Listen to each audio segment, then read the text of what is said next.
Welcome to Put a Word on It, a podcast presented by Men of Valor. In each episode, we're going to talk with a different man, but each one with a unique journey from brokenness to freedom. I'm your host, Rudy. I spent over 40 years as a TV sportscaster, then retired and joined the Men of Valor program as a volunteer. So join the conversation, reconciling men to God, their families, and society.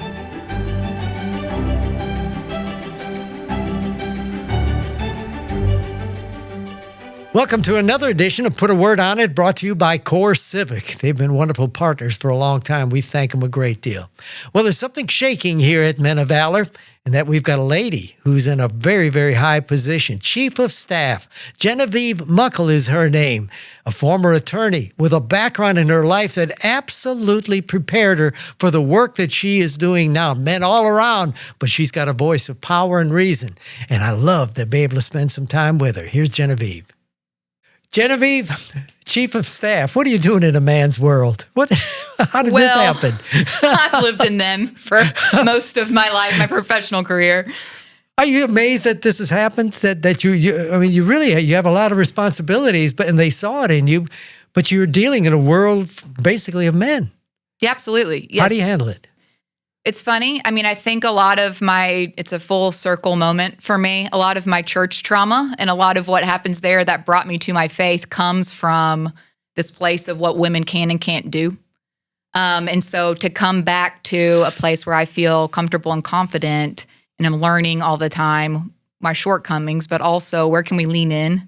It's pretty neat. It's really neat to see what positive fatherhood can do. It's really neat to see what a man can do when he has a strong partnership.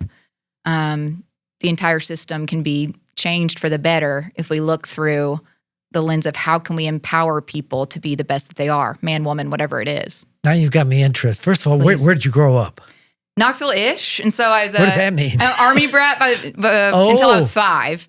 And then my family's from Knox County and Loudoun County. And so we moved back to Knoxville. I grew up there from the time I was 5 until high school, graduated.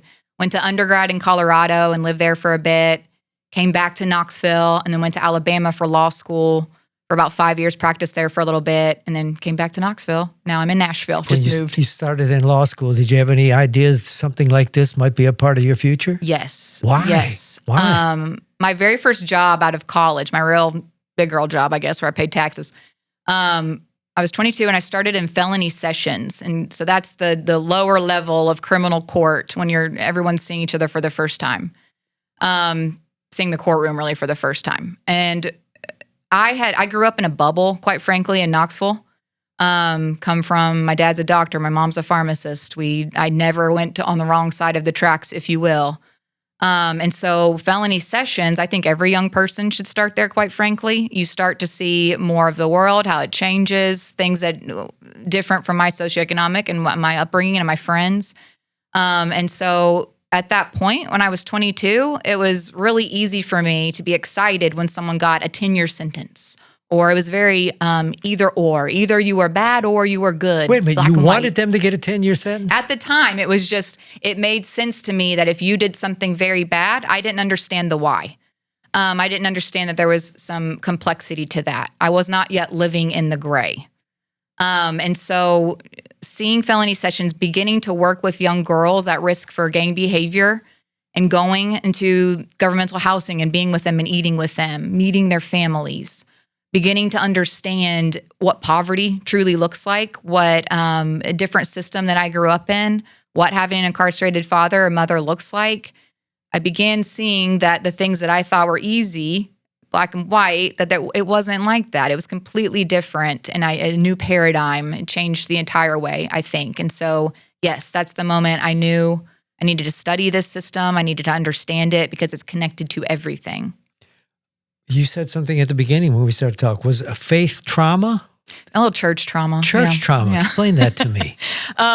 Grew up in the church. Yeah. And had a wonderful experience all through awesome youth groups, awesome friends from it.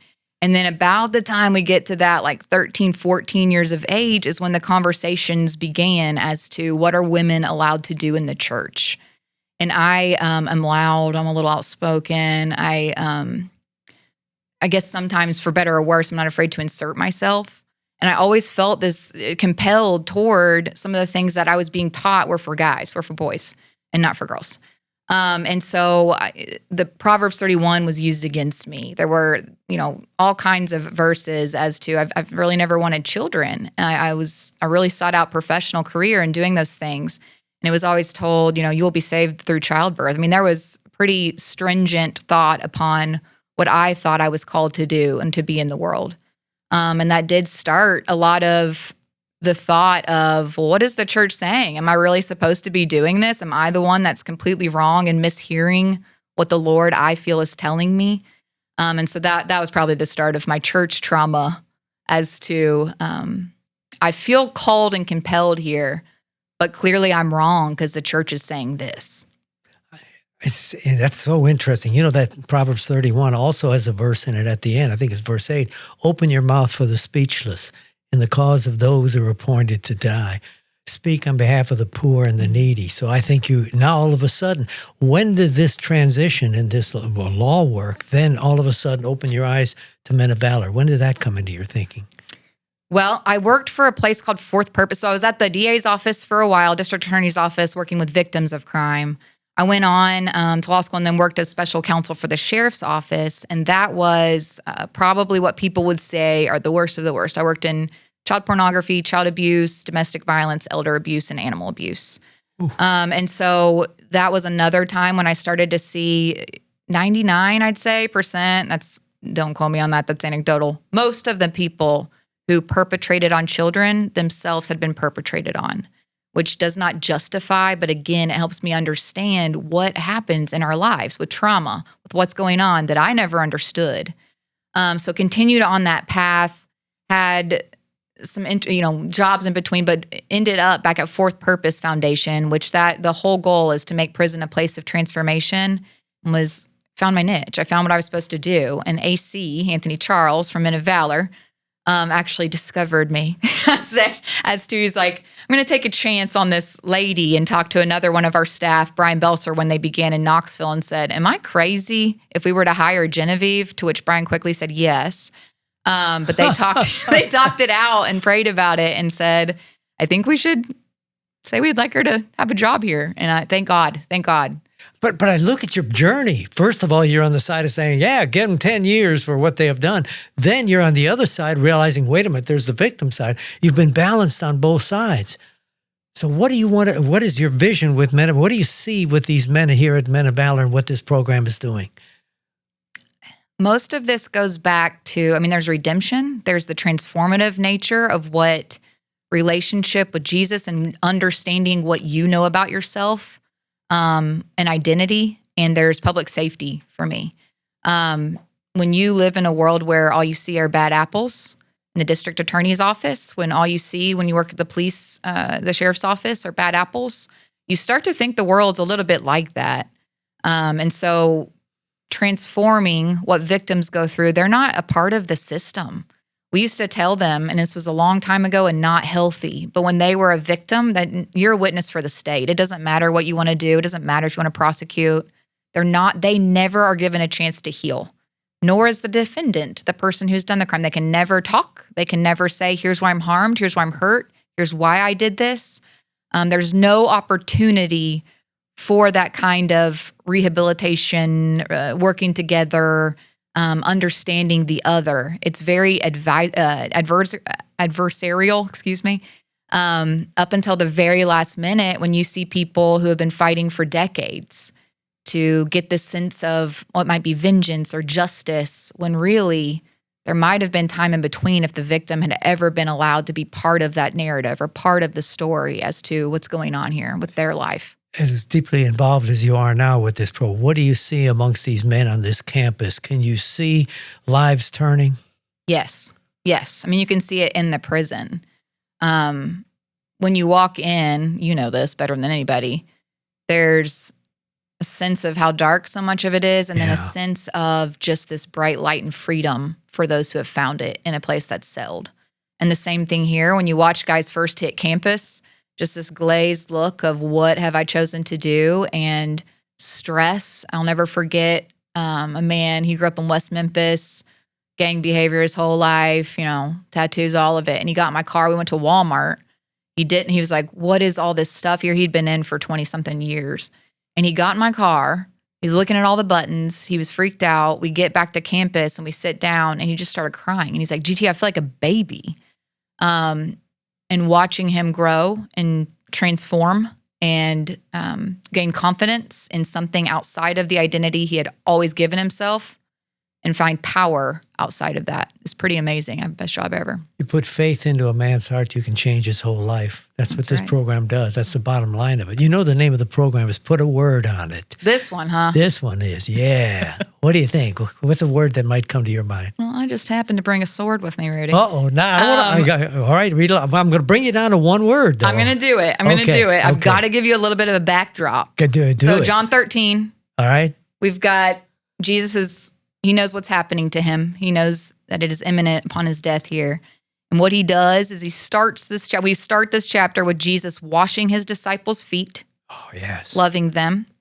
Jesus knows that he's about to be betrayed. He knows the first one. He predicts his betrayal, Judas. And he also knows that Peter's going to deny him.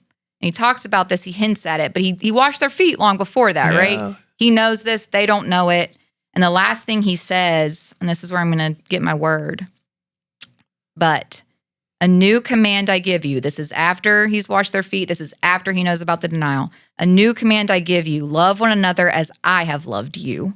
So you must love one another. By this, everyone will know that you are my disciples if you love one another. By your love, you will be known. And so these people had hurt him. They were going against him. And this is the way we love people, is to wash their feet, to serve, to have compassion. And it doesn't matter how they treat you or what they do to the world. We are judged on ourselves. That's it. And so that compassion, I think, would be my word for you. Compassion. Beautiful. You feel like your whole life was meant, put you in order, everything in place to do this? Yes.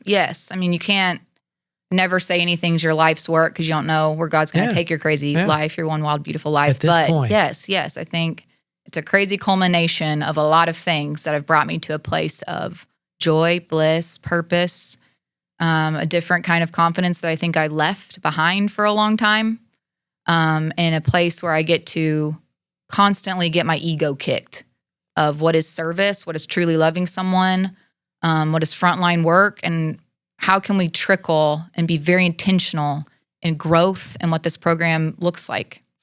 I love your strength. You just make me smile. Thank you so much. Thanks for having me. Wish you the very, very best. I know you'll do great. Well, hope so. Thanks. I love the word compassion. We've never had it. We've been doing this for 8 years. That's the first time someone has said compassion. You could just feel it from her. Again, all her background. One of my favorite verses in the Bible, Ephesians 2:10. For we are God's workmanship, created in Christ Jesus for good deeds He's prepared ahead of time for us to walk in. That's what she's doing. Think of your life. Everything that happens in your stage of life in Christ is meant for you to be doing something that He has planned for you. So just keep on walking like she's walking. A strong voice, a wonderful presence, and she is a leader in this organization. Thanks for joining us. Join us again next time as we put a word on it.